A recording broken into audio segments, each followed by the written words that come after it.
Morning students, today we are going to discuss the numericals on the first order kinetics और उसके बाद हम लोग कोलिजन थ्योरी की भी बात करेंगे। इससे पहले कि कोलिजन थ्योरी तक हम पहुंचे, हम लोगों को कुछ न्यूमेरिकल्स और के बारे में बात कर लेनी चाहिए। फर्स्ट ऑर्डर का कुछ पार्ट न्यूमेरिकल्स के थ्रू हम समझें। देखिए, ये रिएक्शन लिखी है फॉर ए फर्स्ट, क्वेश्चन लिखा है for a first order reaction at t is equal to 0। t is equal to 0 का मतलब है बेटे जब रिएक्शन शुरू नहीं हुई तब की बात कर रहा है। t इज इक्वल टू 0, तो t इज इक्वल टू 0 पर इनिशियल कंसंट्रेशन दे रखा है C0। इनिशियल कंसंट्रेशन का मतलब प्रारंभिक सांद्रता C0 दे रखी है।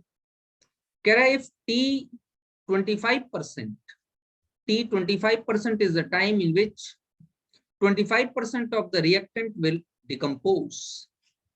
t 25% वो टाइम है जिसमें रिएक्टेंट का 25% पार्ट डिकम्पोज हो जाएगा, 25% पार्ट खत्म हो जाएगा। तो कैलकुलेट करो कि रिएक्टेंट का कितना पार्ट बचेगा जब t is equal to n into T 25% हो जाए। तो इसको समझने के लिए पहले हम लिख लेते हैं कि इनिशियल कंसंट्रेशन शुरुआत में C0 था, t 25%, t 25%। अगर 25% पार्ट इसमें से डिकम्पोज हो गया तो कितना पार्ट बचा? 25% मतलब 1/4। तो अगर बेटा C0 1 मोल था तो 1/4 इसमें से डिकम्पोज होगा, तो 1 माइनस 1/4 कर दो, आपका बच जाएगा 3/4 C0 बच जाएगा। ठीक है, इसको मैं एक नया टर्म दे देता हूं C डैश। अब मान लो कि और दोबारा t 25% पार्ट, t 25% टाइम तक और रिएक्शन हमने रन की, तो क्या हो जाएगा? तो C डैश का 3/4 पार्ट बच जाएगा। तो अब बच जाएगा 3/4 पार्ट ऑफ C डैश। अब जरा ध्यान से देखो, C डैश खुद में क्या है? C डैश खुद में 3/4 ऑफ C0 है। तो जरा अगर मैं यहां रख दूं तो ये बराबर हो जाएगा ना 3/4 का square into C0। Let us consider कि ये वाला जो पार्ट हमारा बचा, ये पार्ट हमारा बचा C डबल डैश। तो अगर मैं t 25% और टाइम तक रिएक्शन चलाऊं, t 25% वो टाइम है, तो 25% और डिकम्पोज हो जाए, तो ऑब्वियसली कितना बचेगा? 3/4 इंटू C डबल डैश। तो C डबल डैश क्या था? 3/4 का स्क्वायर इंटू C0। तो जरा यहां लगा दो, तो that will be equal to 3/4 का क्यूब इंटू C0। अब मैं आपको क्वेश्चन करा सकता हूं आराम से। देखो, पहला t 25%, दूसरा t 25% टाइम और तीसरा t 25% टाइम। हर 25% बाद 3/4 ऑफ द इनिशियल पहला वाला अमाउंट बच जाता। तो अगर मैं टाइम को t is equal to n into T 25% कर दूं तो क्या होगा? जरा इसको दोबारा देखो, 3 बार t 25% किया तो time t is equal to 3 into T 25% था। तो रेस्ट अमाउंट जो हमारा बचा C, रेस्ट अमाउंट वो कितना बचा? इस केस में देखो, बचा हमारा 3/4 जो बचा का पावर क्यूब। कितने 325% थे? 3, तो 3/4 का पावर क्यूब इंटू C0। जितने T25% करोगे उतना ही पावर लगा दो। तो वो कह रहा है कि मान लो कि अगर हम N/T25% करें तो कितना बचेगा। अगर टाइम इतना है तो व्हाट इज सी, उस समय रेस्ट अमाउंट कितना क्वांटिटी बच जाएगा। तो सी कितना बच जाएगा, 25% खत्म हो गया तो बचा 3/4। 3/4 का पावर क्या लगाऊं, जितने टाइम्स T25% आप रिएक्शन करा रहे हो, n टाइम्स करा रहा हूं, तो 3/4 का power n into C0। That is your correct answer. ये आपका आंसर। तो ये हम लोगों ने इस क्वेश्चन का सॉल्यूशन। बेटा यहां मैं एक चीज समझाना चाहता हूं, आपसे ये कहा था कि N/T25% टाइम के बाद रिएक्टेंट कितना बच जाएगा, अभिकारक कितना बच जाएगा। तो T25% डिकम्पोज होने के बाद कितना बचेगा, T25% डिकम्पोज होने के बाद सब्सटेंस बचेगा 3/4। क्यों, क्योंकि 1/4 डिकम्पोज हो गया। कैसे निकालेंगे, 1 में से 1/4 माइनस कर दिया, बच गया 3/4। तो जो बचेगा उसके ऊपर वो पावर लगा देंगे जितनी बार रिएक्शन करा रहे। तो ये हमारे पास एक जनरलाइज्ड फॉर्मूला। अगर ये बात समझ में आ गई तो हम अगला क्वेश्चन बहुत आसानी से कर सकते। देखो क्वेश्चन कह रहा है calculate the concentration of the reactant. Reactant मतलब अभिकारक, लेफ्ट, कितना अभिकारक बच जाएगा, कितना रिएक्टेंट बच जाएगा आफ्टर, कब, अगर टाइम में T बराबर N/T 50% ले लू तो। फर्स्ट ऑर्डर रिएक्शन के लिए पूछ रहा है। अगर टाइम T बराबर N/T 50%, T 50% का मतलब क्या हो गया, 50% पार्ट खत्म हो गया, तो बचा कितना, 50% पार्ट बच गए। तो बचा हुआ पार्ट मतलब C, that is equal to कितना हो जाएगा, मैंने क्या कहा, जितना बचा, तो 50% खत्म हुआ तो 50% बच गया, 1/2 बच गया, का पावर कितना, जितना टाइम बार कराया है, n टाइम्स कराया है T 50%, तो 1/2 का power n into initial amount that is C0। बेटे ये हमारे पास पिछले क्वेश्चन के हिसाब से ये आपका आंसर निकल गया। मैं आपको याद दिलाता हूं, फिजिक्स में जब आप न्यूक्लियर केमिस्ट्री पढ़ेंगे तो आपके पास एक फॉर्मूला आएगा, n बराबर n0 इंटू 1/2 की पावर स्मॉल n। ये आपके पास एक फॉर्मूला है, ये वही फॉर्मूला है जो मैंने अभी आपको पढ़ा। तो ये तो हाफ लाइफ के लिए कि हाफ लाइफ के बाद कितना पार्ट बचा, तो स्मॉल n हाफ लाइफ के बाद बचा हुआ पार्ट कैपिटल N है, और n0 जो है वो इनिशियल अमाउंट। यहाँ पर भी वही है, सेम फॉर्मूला है, मैंने C रिप्रेजेंट किया। तो ये फॉर्मूला आप फिजिक्स में पढ़ते हैं जब आप रेडियो एक्टिविटी न्यूक्लियर रिएक्शंस पढ़ते हैं, वही मैंने आप लोगों को बताया। चाहे वो N/T 50% कर दे, चाहे वो N/T 25% कर दे, चाहे वो N/T 75% कर दे, जितना बचा हुआ पार्ट है उसकी पावर उतनी बार लगा देंगे जितनी बार आप T 50% या T 25% ले रहे हैं। 3 बार ले रहे हैं तो n की वैल्यू 3 हो जाएगी, 4 टी हाफ ले रहे हैं तो n की वैल्यू 4 हो जाएगी, 5 टी हाफ ले रहे हैं n की वैल्यू 5 हो जाएगी। ये आपके पास एक ये फॉर्मूला डराइव करने के लिए न्यूमेरिकल के फॉर्म में मैंने आपको समझा। नाउ आवर नेक्स्ट क्वेश्चन, हमारा नेक्स्ट क्वेश्चन है कि T 50% और T 75% के बीच में फर्स्ट ऑर्डर रिएक्शन के लिए रिलेशनशिप निकालो। चलो भैया, हम जानते हैं कि T 50% का वैल्यू है 2.303 बाई K log 2। कैसे, अभी हम लोगों ने पिछले वाले उसमें निकाला था इसको। तो T 75% के लिए क्या वैल्यू आ जाएगा हमारे पास, 2.303 by K log a upon a minus x.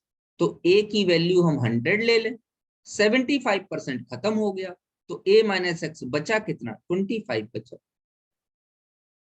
तो क्या मैं इस 25 से 100 को काट सकता हूँ? बिल्कुल काट सकता हूँ। तो वैल्यू कितनी आ जाएगी, 2.303 बाई के लॉग 4।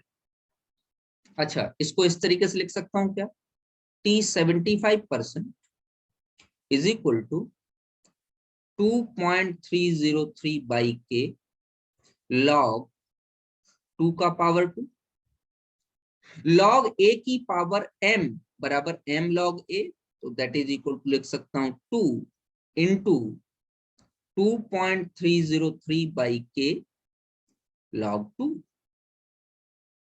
ठीक है बेटे, जरा इस फॉर्मूले को यहां से मैच कराओ, ये तो t 50% आ, तो हमारे पास t 75% बराबर आ जाता है 2 इंटू t 50%।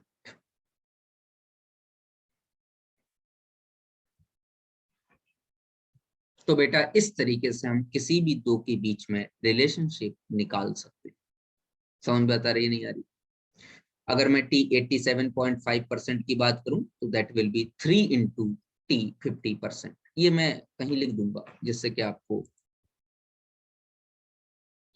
आसानी रहे समझने में, मैं कहीं इसको लिख दूंगा, नोट यहां लिख देता हूं।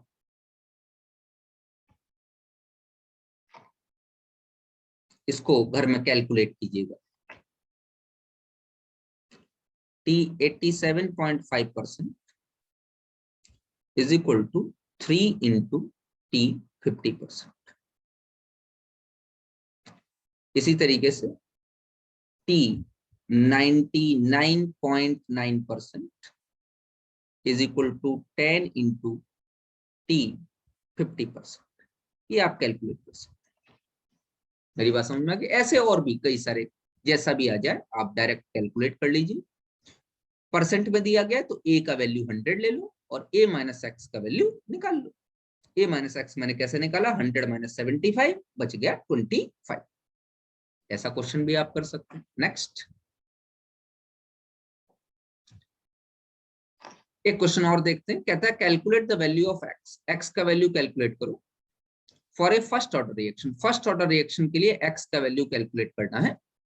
इफ दिया गया है tx% by t 25% is equal to 2, ये इक्वेशन दी गई। एक्स का वैल्यू आपको कैलकुलेट, अच्छा बेटा tx% में निकालना चाहूं तो मुझे निकालना पड़ेगा 2.303 by K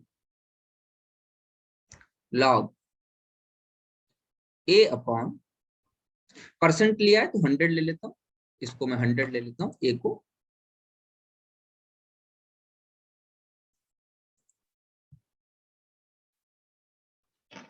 log 100 upon 100 minus x. अच्छा t 25% का वैल्यू कितना आ जाएगा बेटा हमारे पास, 2.303 बाई के लॉग 100 अपॉन 25% खत्म हो गया तो बचा कितना, 75 बच गया। ठीक, मैं इसको ऐसे भी लिख सकता हूं 2.303 बाई के लॉग 100 बाई 75 4/3।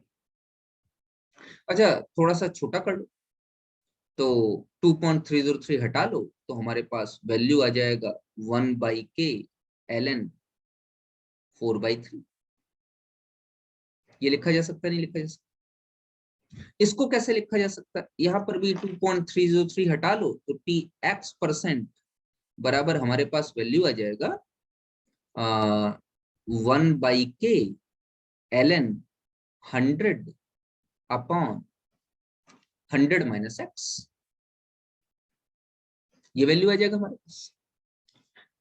अब हमको कहा है tx% by 25% is equal to 2, तो मैं ऐसा भी तो लिख सकता हूं, टी एक्स परसेंट का वैल्यू आ गया हमारे पास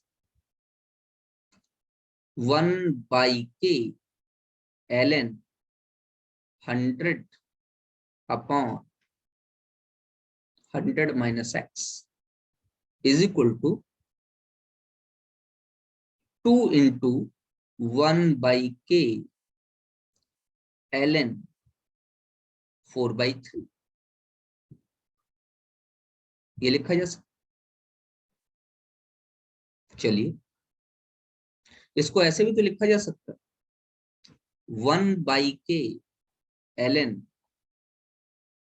100 upon 100 minus x is equal to 2 को पावर में ले आओ तो 1/k ln 4/3 का होल स्क्वायर।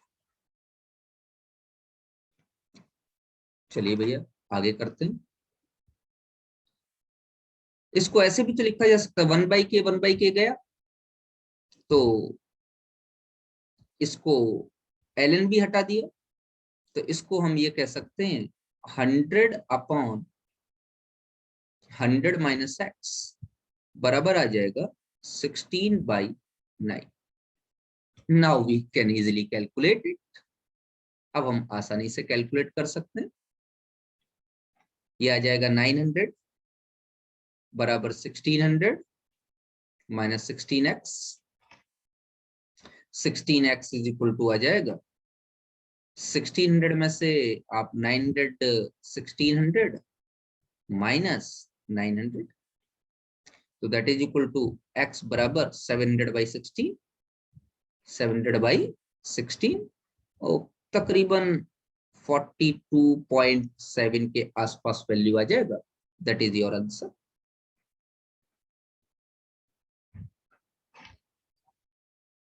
इस तरीके से क्वेश्चंस आपको दे सकते हैं। ये क्वेश्चन नंबर 4 था आपका। क्वेश्चन नंबर 5 जो है उसमें एक नई चीज मैं आपको सिखाने जा रहा हूं। मैंने आपको कहा था कि रेट लॉ एक्सप्रेशन या रेट लॉ इक्वेशन, दर नियम समीकरण, जिससे कि हम किसी भी अभिक्रिया की कोटि निकालते हैं। रेट लॉ इक्वेशन जिससे हम किसी भी रिएक्शन का ऑर्डर निकालते हैं। ऑर्डर ऑफ रिएक्शन निकालने के लिए हमको रेट लॉ इक्वेशन दी जानी चाहिए जो कि खुद में एक एक्सपेरिमेंटल क्वांटिटी। लेकिन अगर हमको एक्सपेरिमेंटल डाटा दे दिया जाए तो क्या हम रेट लॉ इक्वेशन कैलकुलेट कर सकते हैं एक्सपेरिमेंटल डाटा देने के बाद? जी हाँ, एक्सपेरिमेंटल डाटा देने के बाद हम आसानी से रेट लॉ इक्वेशन कैलकुलेट कर सकते हैं। किस तरीके से, देखिए जरा ध्यान से। एक्सपेरिमेंट दिया गया 1 2 3, कंसंट्रेशन ए और बी दिया गया, रेट दिया गया मोल पर लीटर पर सेकंड, कैपिटल एम मतलब मोल पर लीटर। ठीक, तो अगर मैं इस इक्वेशन के लिए एक रेट लॉ इक्वेशन लिखना चाहूं तो R बराबर के कंसंट्रेशन ऑफ ए की पावर अल्फा और बी की पावर बीटा लिख सकता हूं। अल्फा बीटा की वैल्यू हमको नहीं मालूम, ये लिख सकता हूं। पहले एक्सपेरिमेंट के लिए R1 आ गई, दूसरे एक्सपेरिमेंट के लिए R2 आ गई और तीसरे एक्सपेरिमेंट के लिए रेट हमारी R3 आ गई। चलिए करेंगे क्या बेटे, किसी भी ऐसे दो एक्सपेरिमेंट्स को ले लेंगे जिसमें ए और बी में से किसी एक का कंसंट्रेशन बराबर। तो पहले वाले को ले लो 1 और 2 को, जिसमें बी का कंसंट्रेशन बराबर है, वो कट जाएगा तो बचेगा कितना, R1/R2। R1 कितना भैया, 2 इंटू 10⁻⁻6 और ये 4 इंटू 10⁻⁻6 तो वैल्यू आ गई 2/4 बराबर। के तो कट जाएगा, बचेगा ए की पावर अल्फा और बी की पावर बीटा। तो ए की पावर कितनी है, 0.01/0.02 की पावर अल्फा। बीटा तो 0.01 और 0.01 है तो फिर दोबारा कट जाएगा, मामला खत्म। तो वैल्यू कितनी आ गई हमारी अल्फा, निकाल लीजिए। 2/4 इज इक्वल टू 1/2 की पावर अल्फा, ये आ गई हमारे पास। 2/4 को क्या लिख सकते हैं, 1/2। 1/2 की पावर 1 बराबर आ गई 1/2 की पावर अल्फा। अल्फा का वैल्यू कितना आ गया बेटा 1। ये पहला केस आ गया। अब हमको क्या निकालना है, बीटा भी निकालना। बीटा निकालने के लिए क्या काम करें, ए को कांस्टेंट कर दें। तो इक्वेशन नंबर एक्सपेरिमेंट नंबर 2 और एक्सपेरिमेंट नंबर 3 को कांस्टेंट करो। मतलब आर एक्सपेरिमेंट नंबर 2 और एक्सपेरिमेंट नंबर 3 में ए कांस्टेंट है, वो कट जाएगा, बी बच जाएगा। तो R2/R3 ले लेते हैं। R2/R3 की वैल्यू क्या आ जाएगी 4/8। 4/8 10⁻⁻6 10⁻⁻6 कट जाएगा, बराबर क्या आया, ए तो कट जाएगा, ए सेकंड एक्सपेरिमेंट और थर्ड एक्सपेरिमेंट में सेम है, तो ए कट जाएगा। बी क्या बच जाएगा, बी बच जाएगा 0.01 बाई 0.02 और इसकी पावर कितनी है, बी की पावर बीटा। ये वैल्यू कितनी आ गई 4 2 8 that is equal to 1/2 that is equal to यहाँ पर भी कितनी आ गई 1/2 की पावर बीटा। और ये 1/2 की पावर कितनी है 1 है, बोलो भैया। तो इक्वेशन आ गई 1/2 की पावर 1 बराबर 1/2 की पावर बीटा। तो बीटा की वैल्यू कितनी आ गई, बीटा की वैल्यू 1। तो अब आपका रेट लॉ इक्वेशन निकल जाएगा R बराबर के कंसंट्रेशन ऑफ ए की पावर 1 और कंसंट्रेशन ऑफ बी की पावर 1, दोनों की पावर 1 है। तो ये तो रेट लॉ इक्वेशन पूछा गया था, दैट इज योर आंसर। 1 ना लगाओ तो भी काम बने, समझ बात आ रही नहीं यार। और अगर मैं ऑर्डर ऑफ रिएक्शन पूछ दूं इसका, तो ऑर्डर आ जाएगा 1 + 1 = 2। तो अगर कोई आपसे रेट लॉ इक्वेशन की जगह ऑर्डर पूछे, तो रेट लॉ इक्वेशन में जो आपकी पावर्स में वैल्यू आ रही है उनको आप प्लस कर दीजिए, alpha plus beta rate of order of reaction होता है। दैट इज एक्सपेरिमेंटल डाटा से भी हम लोग रेट लॉ इक्वेशन कैलकुलेट कर सकते। जरा इधर ध्यान देने की जरूरत है। ये एक नेक्स्ट पार्ट में आपको पढ़ाने जा रहा हूं, calculation of order of reaction by T half method. T half method से हम ऑर्डर ऑफ रिएक्शन कैसे निकाल सकते हैं। अगर टी हाफ मेथड की बात करें तो एक एक करके मैंने यहाँ लिख रखा है आपके लिए। जो ऑर्डर ऑफ रिएक्शंस हैं उनके लिए टी हाफ निकाल लो। जीरो ऑर्डर के लिए टी हाफ का वैल्यू A0/2K होता है, कल के लेक्चर में हम निकाल चुके हैं। फर्स्ट ऑर्डर के लिए टी हाफ का वैल्यू 0.6932/K होता है और सेकंड ऑर्डर के लिए टी हाफ का वैल्यू 1/K × A0 होता है। तो अगर मैं टी हाफ और A0 के बीच में रिलेशनशिप निकालूं तो जीरो ऑर्डर तो डायरेक्टली प्रोपोर्शनल, फर्स्ट ऑर्डर में A0 है ही नहीं तो A0 की पावर 0 हो जाएगी, किसी की पावर 0 बराबर 1, मतलब इंडिपेंडेंट ऑफ इनिशियल कंसंट्रेशन। और अगर सेकंड ऑर्डर के लिए A0 का रिलेशनशिप निकालूं तो A0 की पावर -1 आ जाएगी। अगर मैं ध्यान से देखूं तो ये वैल्यू इस जनरलाइज्ड इक्वेशन को फॉलो कर रही है कि टी हाफ का वैल्यू प्रोपोर्शनल है इनिशियल कंसंट्रेशन की power 1 - n। n is the order of reaction. n क्या है, order of reaction, order of reaction. तो n का वैल्यू अगर मैं 2 रखूं तो अपने आप देखो T half directly proportional A0 की पावर -1 हो जाता है, जो कि हमारे पास आया। तो इसका मतलब ये इक्वेशन से, ये बेटा एक जनरलाइज्ड इक्वेशन मैंने आपको बता दी कि T half directly proportional A0 की पावर 1 - n। तो हम यहाँ पे एक अगर दो एक्सपेरिमेंट्स दिए जाएं तो हम इस तरीके से लिख सकते हैं, T half 1 by T half 2 is equal to A0 1 by A0 2 का पावर 1 - n। चलो ठीक है, एक क्वेश्चन करके देखते हैं। क्वेश्चन है calculate order of reaction for A gives product. A gives product के लिए ऑर्डर ऑफ रिएक्शन बताइए, ठीक है बता देंगे। फ्रॉम द फॉलोइंग डाटा, ये डाटा दिया गया, इनिशियल कंसंट्रेशन A0 का वैल्यू ये दिया गया और टी हाफ का वैल्यू ये दिया, ठीक है। तो हम निकाल लेते हैं T half 1 by T half 2 बराबर A0 1 बाई A0 2 का पावर 1 माइनस निकाल लो। टी हाफ 1 कितना दिया गया 0.1, एक्सपेरिमेंट 0.1, सॉरी टी हाफ 1 0.1 नहीं, initial concentration.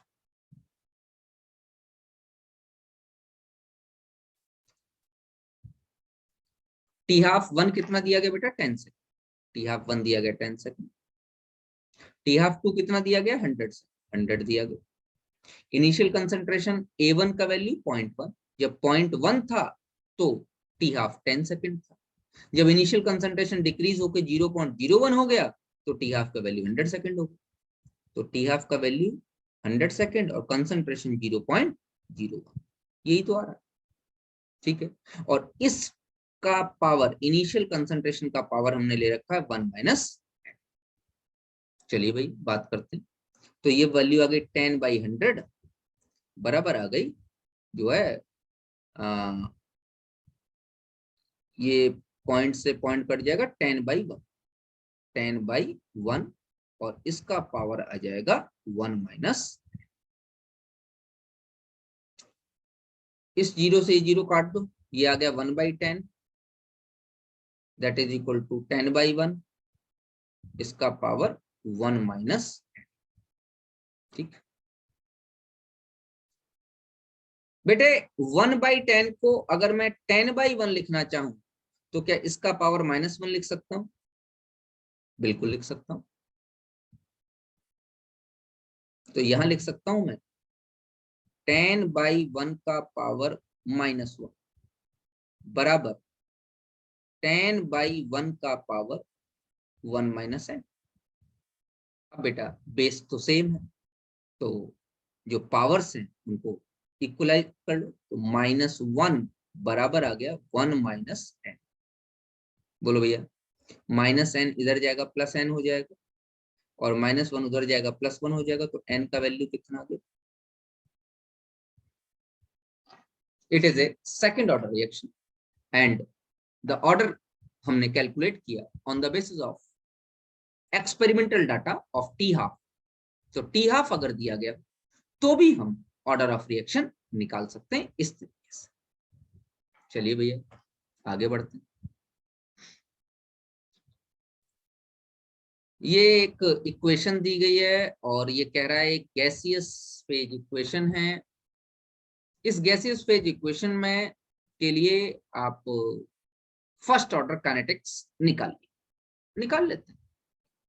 First order kinetics तो आ जाएगा k is equal to 2.303/t log a upon a minus x, मतलब P naught initial concentration upon P naught minus x. पहली equation तो ये आ गई, इसमें तो कहीं कोई प्रॉब्लम आई नहीं, a upon a minus x से निकाल सकते।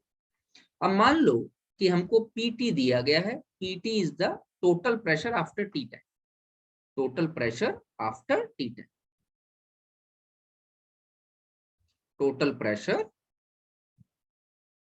After T time, T time PT दिया गया हम। तो जरा इन टर्म्स में देख लेते हैं हम लोग। पीटी इज इक्वल टू कितना हो जाएगा, P naught minus X plus N X. N का वैल्यू 2 हो सकता है, 3 हो सकता है, 4 हो सकता है, मुझसे कोई लेना देना। ठीक है, इसको इस तरीके से लिख सकते हैं, P naught plus N x minus x, तो that is equal to P naught यहाँ आ गया और एक्स कॉमन ले लो तो plus x into N minus 1 that is equal to P T.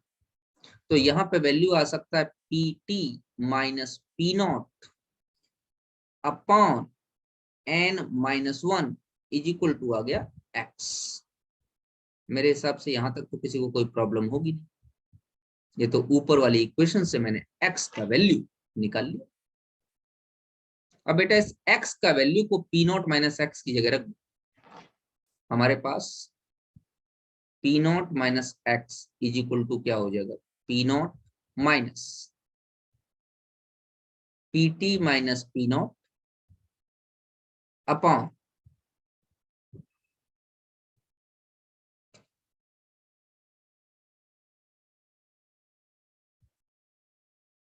ये x है और पी नॉट माइनस x हमको यहां रखना है, दैट इज इक्वल टू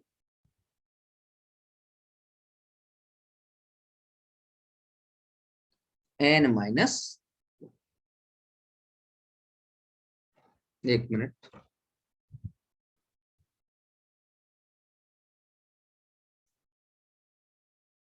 ये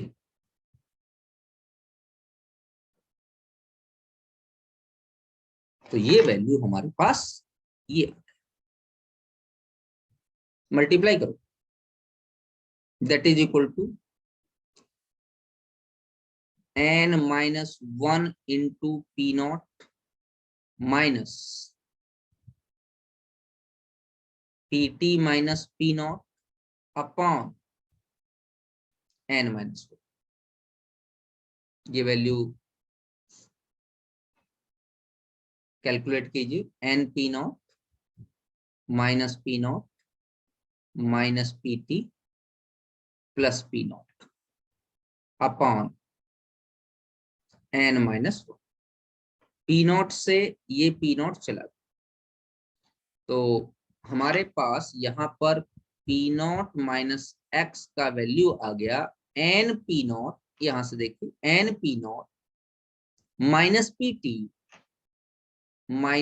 टी अपॉन एन माइनस, ये वैल्यू बेटा यहां रख दो, आपका कैलकुलेट हो जाएगा k is equal to 2.303 by T log, ऊपर है पी नॉट, ऊपर पी नॉट बना रहेगा, अपॉन नीचे है पी नॉट माइनस एक्स, तो यहां हो जाएगा N P naught minus P T into N minus,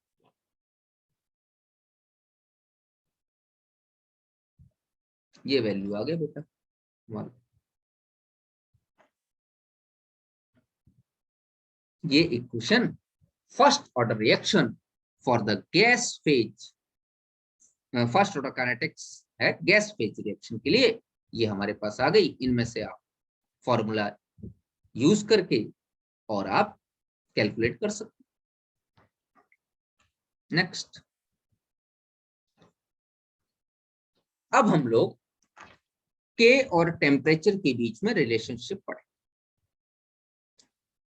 बेटे टेम्परेचर अगर इंक्रीज होगा तो रेट हमेशा इंक्रीज होगा, चाहे वो एंडोथर्मिक रिएक्शन हो और चाहे वो एक्सोथर्मिक रिएक्शन हो। इसको मुझे दोबारा बोलने दो, बच्चे गड़बड़ी कर जाते हैं। चाहे रिएक्शन एंडोथर्मिक हो चाहे रिएक्शन एक्सोथर्मिक हो, रेट इंक्रीज होगा अगर आप टेम्परेचर इंक्रीज करोगे। साइंटिस्ट ने एक लॉ दिया कि for every 10 degree rise in temperature the rate of reaction becomes double or even tripled। इस लॉ को हम टेम्परेचर कोफिशिएंट कहते हैं। Temperature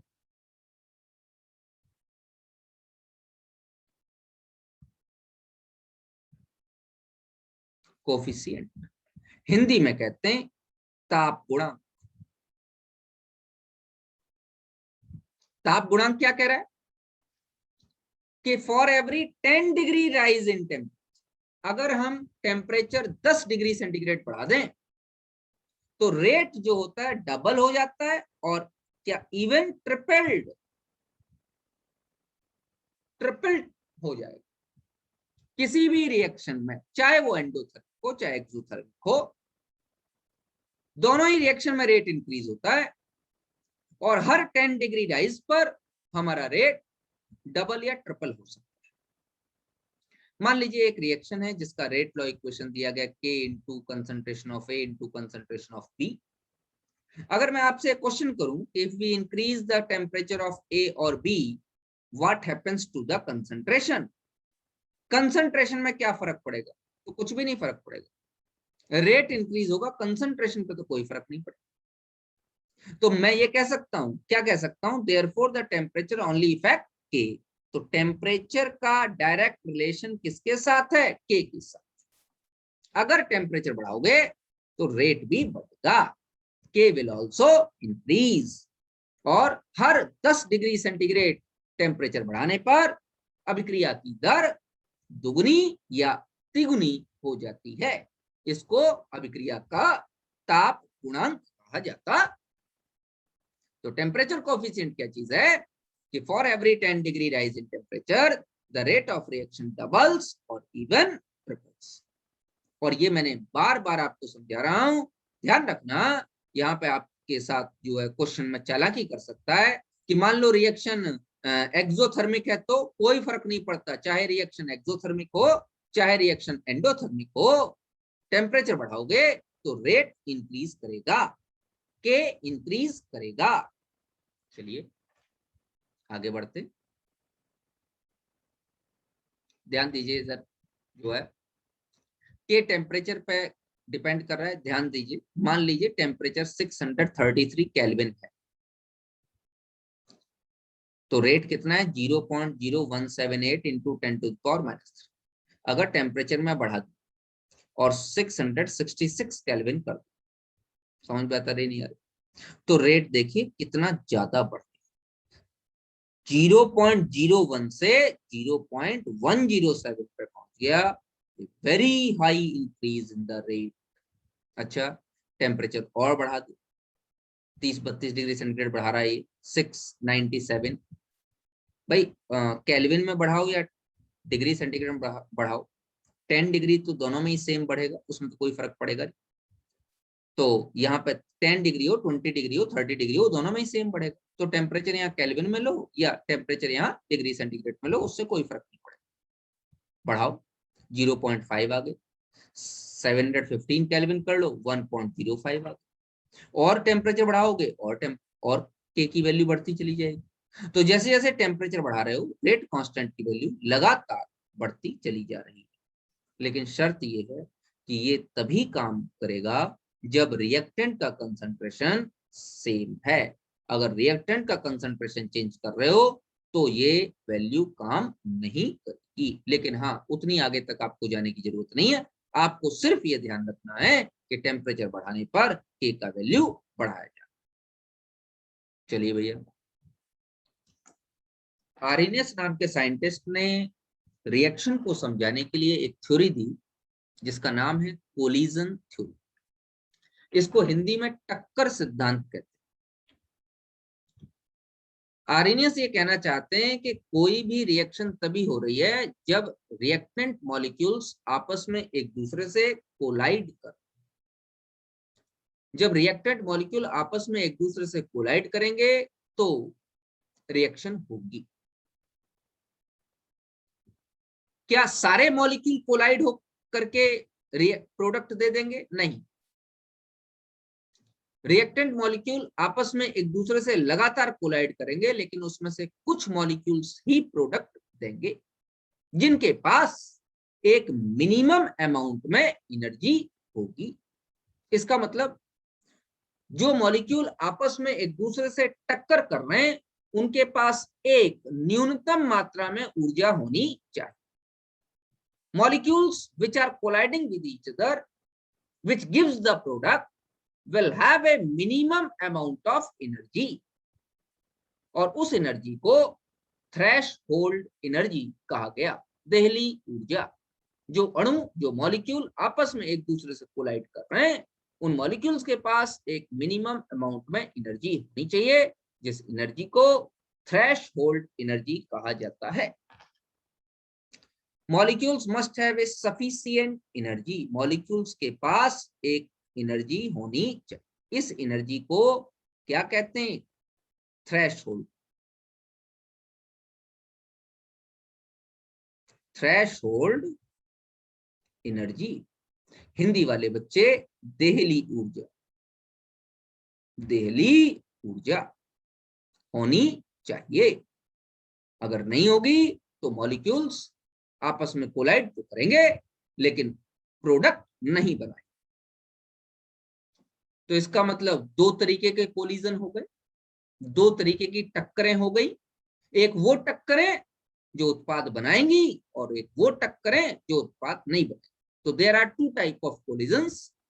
number first, effective collisions.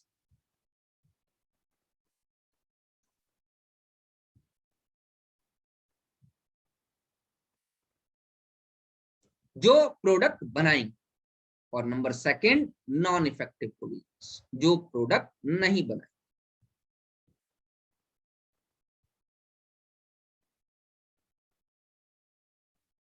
Hindi वाले बच्चे इफेक्टिव कोलिजन्स को प्रभावी टक्करें और नॉन इफेक्टिव कोलिजन्स को अप्रभावी टक्करें कहते हैं. क्या सिर्फ एनर्जी पर ही प्रभावी और अप्रभावी टक्करें डिपेंड करेंगी? नहीं. दूसरी बात यह है कि मॉलिक्यूल्स एक करेक्ट ज्योमेट्री में होनी चाहिए. मॉलिक्यूल्स का ओरिएंटेशन सही होना चाहिए, अभिविन्यास सही होना चाहिए. तो सिर्फ ऊर्जा बाधा नहीं है रास्ते में, सिर्फ एनर्जी बैरियर रास्ते में नहीं है. एक और बैरियर है रास्ते में जिसका नाम है ओरिएंटेशन बैरियर. जो मॉलिक्यूल एनर्जी बैरियर और ओरिएंटेशन बैरियर दोनों को पार कर लेगा वो कोलिजन इफेक्टिव कोलिजन कहलाएगा. जो इन दोनों में से कोई भी एक पार नहीं कर पाया उसको नॉन इफेक्टिव कोलिजन्स कहा. जरा ध्यान से देखिए. O3 plus NO gives O2 plus NO2. इस रिएक्शन को होने के लिए कम से कम एक मिनिमम अमाउंट में एनर्जी मॉलिक्यूल्स के पास होनी चाहिए जिसको थ्रेशोल्ड एनर्जी कहेंगे. और इनका सही ओरिएंटेशन, जैसे देखो O3 है, OOO NO से टकराया, इस तरीके से पहला वाला देखिए OOO N से टकरा रहा है तो ये रिएक्शन हो जाएगी. O डबल बॉन्ड O अलग हो जाएगा और ONO मतलब NO2 मॉलिक्यूल अलग. लेकिन अगर NO उल्टा होके टकरा जाए, ON करके इस ओजोन से टकरा जाए तो ये रिएक्शन नहीं होगी. ये इस तरीके से रिएक्शन नहीं होगी. क्यों नहीं होगी? क्योंकि यहाँ पर रिएक्टेंट्स का जो टकराने वाले रिएक्टेंट्स थे उनका ओरिएंटेशन, उनकी ज्योमेट्री सही नहीं थी. तो जब ओरिएंटेशन सही होगा, जब ज्योमेट्री सही होगी जो है, तभी और सफिशिएंट एनर्जी होगी तो ही जो है मॉलिक्यूल्स इफेक्टिव कोलिजन दे सकते हैं. तो इसका मतलब किसी भी कोलिजन को इफेक्टिव कोलिजन या प्रभावी टक्कर होने के लिए दो तरीके की बैरियर्स से गुजरना पड़ेगा. एक एनर्जी बैरियर और एक ओरिएंटेशन बैरियर. ध्यान दीजिए, यहाँ मैंने लिख दिया है energy barrier to the reaction और orientation barrier to the reaction. Energy barrier और ओरिएंटेशन बैरियर इन दोनों से गुजर. Energy barrier to the reaction, amount of energy needed to convert reactant into activated complex, और वही एक्टिवेटेड कॉम्प्लेक्स बाद में जाके प्रोडक्ट देगा. The activated complex is a chemical species which partially broken and partially formed bond. इसका मतलब bond बनना शुरू हो गए हैं और थोड़ी देर बाद वो एक्टिवेटेड कॉम्प्लेक्स जो होगा वो प्रोडक्ट में कन्वर्ट हो जाएगा. और दूसरे तरीके की जो बैरियर है उसको हम लोग क्या कहते हैं, मैं नीचे लिख के दे रहा हूं. Molecules must pass the orientation barrier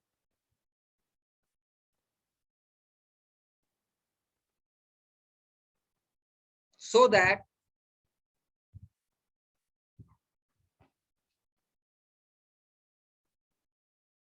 the collisions will be effective.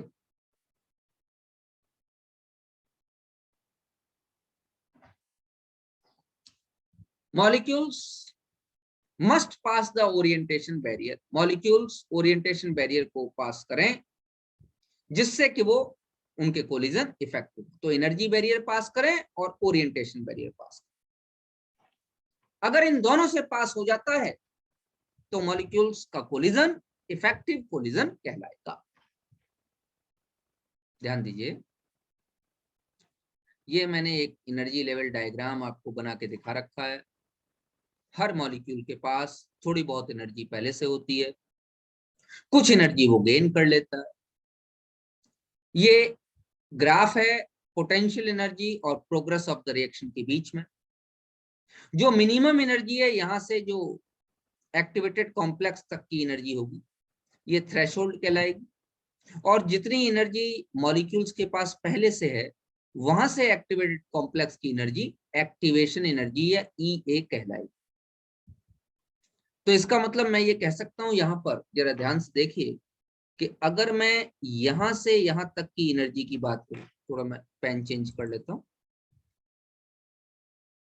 ध्यान दो, अगर मैं यहां से यहां तक की एनर्जी की बात करूं, ये वाला पॉइंट, यहां से यहां तक की एनर्जी की बात करूं जो मिनिमम पॉइंट, तो वो एनर्जी क्या हो जाएगी, थ्रेशोल्ड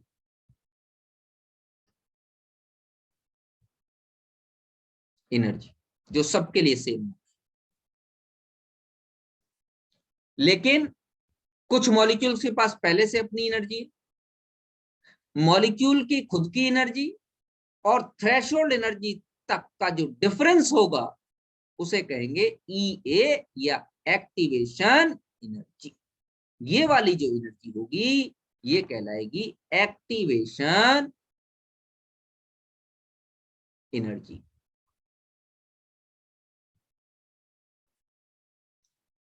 मॉलिक्यूल्स की खुद की एनर्जी और थ्रेशोल्ड एनर्जी के बीच का जो डिफरेंस है वो एक्टिवेशन एनर्जी होगा। तो मॉलिक्यूल्स को प्रोडक्ट में बदलने के लिए, एनर्जी बैरियर पार करने के लिए एक्टिवेशन एनर्जी एक्वायर करनी होगी ही होगी, चाहे फिर वो एक्सोथर्मिक रिएक्शन हो जिसमें रिएक्टेंट की एनर्जी ज्यादा है और प्रोडक्ट की कम है, और चाहे फिर वो एंडोथर्मिक रिएक्शन हो जिसमें रिएक्टेंट की एनर्जी कम है और प्रोडक्ट की एनर्जी ज्यादा। तो इन दोनों ही केसेस में हमको एक्टिवेशन एनर्जी एक्वायर करनी पड़ेगी। एक्टिवेशन क्या होती है, रिएक्टेंट की जितनी भी एनर्जी है वहां से लेके थ्रेशोल्ड एनर्जी तक के बीच का डिफरेंस। चलिए आगे बढ़ते हैं। साइंटिस्ट आर्हेनियस ने अपनी एक इक्वेशन दी इसको समझाने के लिए। रेट कांस्टेंट और टेम्परेचर के बीच में जो रिलेशन उन्होंने समझाया, के बराबर A to the power EA by minus EA by R, k is equal to A to the power, ये एक्सपोनेंट है, माइनस EA बाई आर। ये इक्वेशन उन्होंने दी थी। यहां पर सबका मीनिंग बताया गया है। EA एनर्जी ऑफ एक्टिवेशन है, R गैस कांस्टेंट है, T बेटा एब्सोल्यूट टेम्परेचर है, और A जो है फ्रीक्वेंसी फैक्टर है, आर्हेनियस पैरामीटर। अगर मैं लॉग ले लूंगा तो वैल्यू आ जाएगी ln k is equal to minus EA by R 1/T plus ln A। और इससे आप लोग एक ग्राफ भी बना सकते हैं, मैं आगे बना के दिखा रहा हूं। ये जो ln k और 1/T के बीच में हमने जो ग्राफ बनाया वो इसी इक्वेशन से हम लोगों ने ली, ठीक है। ln k is equal to minus EA by R 1/T plus ln A, y बराबर mx प्लस c वाला ग्राफ हमको इधर आगे मिल जाए। तो ln k और 1/T के बीच में हमारे पास एक ग्राफ मिल गया जिसका slope minus EA by R है और जिसका इंटरसेप्ट ln A। चलिए, अगर मैं दो टेम्परेचर T1 और T2 ले लूं तो हमारे पास इक्वेशन बन जाएगी ln K1 बराबर minus EA upon R T1 plus ln A, और दूसरी इक्वेशन बन जाएगी ln K2 बराबर EA by minus EA by R T2 plus ln A is a constant for the particular reaction। A एक constant है जो Arrhenius constant है, K1 K2 rate constants हैं, T1 T2 temperature. Subtracting equation 2 from equation 3, equation 2 को equation 3 से, मतलब ln K2 by K1 या ln K2 minus ln K1 कर लेंगे, वैल्यू आ जाएगी EA by R 1/T1 minus 1/T2। इस इक्वेशन को यूज करके आप न्यूमेरिकल्स लगा सकते हैं। T1 T2 R की वैल्यू तो गैस कांस्टेंट मालूम ही है, EA K1 K2 इनमें से कोई एक पूछा जाएगा, बाद बाकी दिए जाएंगे, आप उसमें से इजीली कैलकुलेट कर सकते हैं। तो ये वाली जो इक्वेशन हमारे पास आई ln K2 by K1 is equal to EA by R 1/T1 minus 1/T2, ये आपकी न्यूमेरिकल प्रॉब्लम्स में आपकी हेल्प।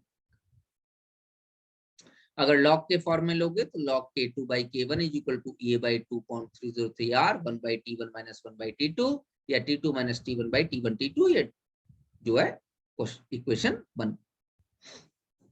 अब साइंटिस्ट ये कहना चाहता है कि अगर भाई मैंने आपको ये बताया कि मिनिमम अमाउंट में एक एनर्जी होनी चाहिए, उस एनर्जी को क्रॉस करने के बाद ही कोलिजन, इफेक्टिव कोलिजन होगा, और उनमें एक जो है पर्टिकुलर डायरेक्शन, ज्योमेट्री, ओरिएंटेशन, अभिविन्यास, कुछ भी कहो, वो भी होना चाहिए। तो दोनों बैरियर पार कर लेने चाहिए। साइंटिस्ट कहता है तो फिर कैटलिस्ट क्यों डालते हो, कैटलिस्ट का क्या काम? बेटे ध्यान रखिएगा, कैटलिस्ट का कोई ऐसा काम नहीं है कि कैटलिस्ट खुद इन्वॉल्व हो जाए। उत्प्रेरक, उत्प्रेरक का क्या काम? कैटलिस्ट क्या काम करता है? पाथ चेंज कर देता है और पाथ किसी दूसरे पाथ से रिएक्शन प्रोसीड कराता है, जिससे कि थ्रेशोल्ड एनर्जी और एक्टिवेशन एनर्जी दोनों ही डिक्रीज हो जाती। अगर पॉजिटिव कैटलिस्ट होगा, ये ध्यान रखेंगे, कैटलिस्ट सिर्फ पाथ चेंज करता है, रास्ता बदल देता है, जिससे रेट ऑफ रिएक्शन अल्टर होती है। लेकिन कैटलिस्ट खुद केमिकल रिएक्शन में कभी भी टेक पार्ट नहीं करता है।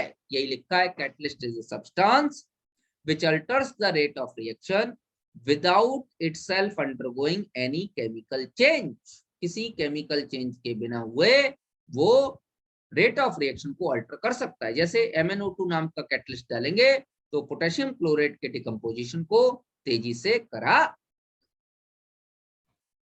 ये मैंने आप लोगों को जो है आर्हेनियस इक्वेशन के बारे में बताया, और ये बताया कि कैटलिस्ट किस तरीके से रिएक्शन रेट को चेंज करेगा। एक ग्राफ बना के जरूर मैं आप लोगों को दिखा सकता हूं, अगर आप देखना चाहें तो। देखो मान लो ये पोटेंशियल एनर्जी है और ये प्रोग्रेस ऑफ रिएक्शन, ये हमारी पोटेंशियल एनर्जी और ये प्रोग्रेस ऑफ रिएक्शन।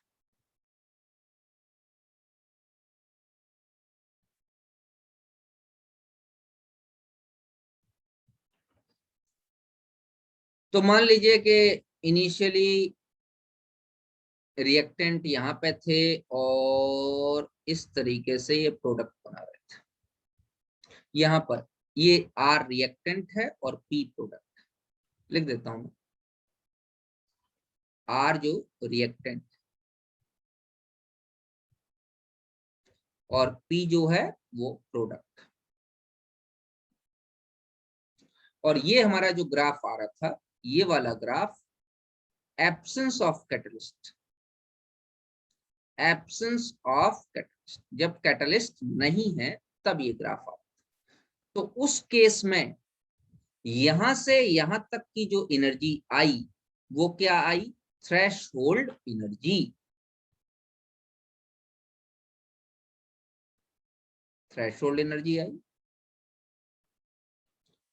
और ये वाली जो एनर्जी आई, यहां से यहां तक जो एनर्जी आई, रिएक्टेंट की एनर्जी को कितना और मिलना पड़ा जिससे वो थ्रेशहोल्ड को पार कर सके, ये एक्टिवेशन एनर्जी आई।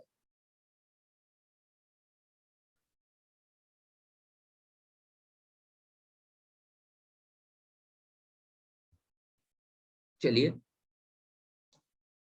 अब मैं एक ग्राफ आपको बनाता हूं जिसमें दोनों ही डायग्राम बताता हूं आपको।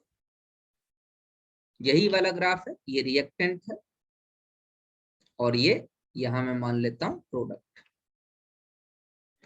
और ये in the absence of catalyst, absence of catalyst. अब जरा ध्यान दीजिए, अगर मैं ग्राफ इस तरीके से ड्रॉ,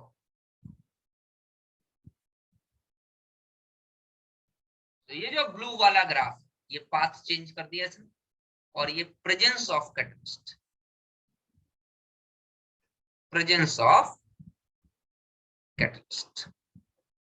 तो क्या यहाँ पर एक्टिवेशन एनर्जी और थ्रेशोल्ड कम हो गई। हाँ, अब ज्यादा मॉलिक्यूल पार कर पाएंगे, क्योंकि अब यहां तक नहीं पहुंचना पड़ेगा, अब यहीं तक मैं काम कर कैटलिस्ट की प्रेजेंस में, यहीं तक मैं काम। तो कैटलिस्ट सिर्फ पाथ चेंज करता है, और पाथ चेंज करके ज्यादा मॉलिक्यूल्स को जो है बैरियर क्रॉस करा देता है, ऊर्जा बाधा को घटा देता है, और ज्यादा मॉलिक्यूल बैरियर क्रॉस करके प्रोडक्ट बनाते हैं। बस इतना ही काम होता है। कैटलिस्ट खुद रिएक्शन में कभी भी टेक पार्ट नहीं करता। That's all about chemical kinetics. बच्चों, ये केमिकल काइनेटिक्स के बारे में मैंने आप लोगों को समझा दिया। मिलते हैं आपसे अपने नेक्स्ट लेक्चर में। तब तक खुश रहिए, घर पे रहिए और अपना अच्छे से ध्यान रखिए।